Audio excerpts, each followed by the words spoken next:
Hello, everyone.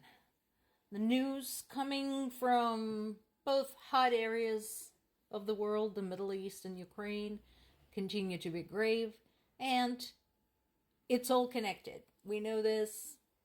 This has been discussed by lots of people much smarter than me. So, questions, of course, arose whether Russia knew about Iran's attack against Israel as it was being planned. There is no question in my mind that yes, they did. They're not going to talk about it. There's no harm for them whether or not they talk about it. So they're just going to pretend like they had nothing to do with it. But considering that they are allies and considering that basically Iran had used Russia's invasion of Ukraine as a free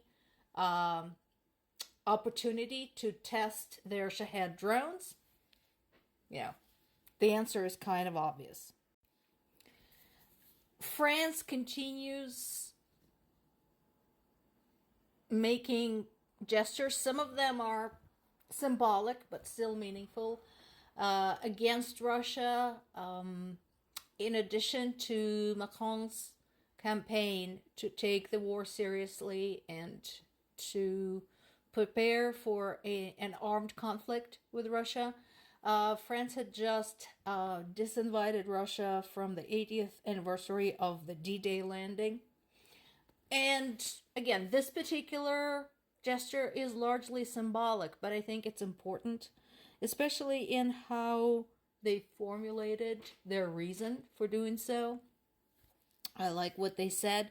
For more than 2 years now, the Russian Federation has been waging a war of aggression against Ukraine, which France condemns in the strongest possible terms. Given these circumstances, President Putin will not be invited to take part in the Normandy landings commemoration. So there's that. Now, they did say, Russia will be invited to be represented, which I understand why they included that, but I would recommend not doing so. They're saying to acknowledge the sacrifices of the Soviet Union. Well, the thing is that the sacrifices by the Soviet Union, which were tremendous, I think up to 30 million people from the Soviet Union died. They need not have been. The reason that many people died in World War II from the Soviet Union, including Ukraine, by the way, was because of the same kind of ideology that was ruling the country at the time as is ruling Russia now.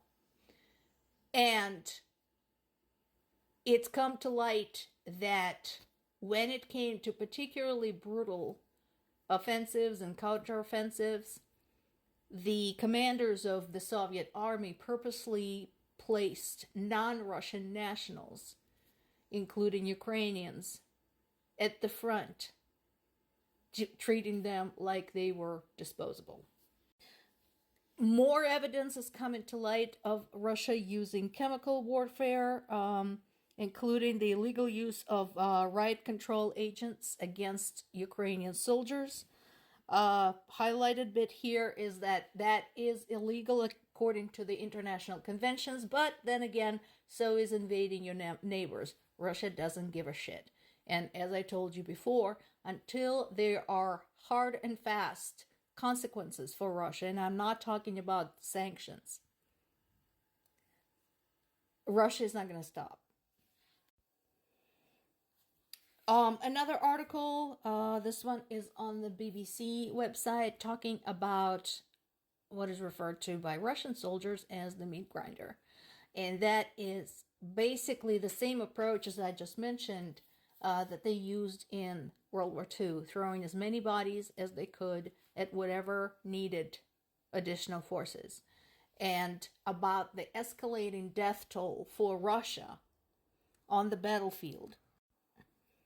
Basically, this is, described in the article quite accurately, that the strategy is to send the waves of soldiers forward relentlessly to try and wear down the enemy. And that's what they have been doing.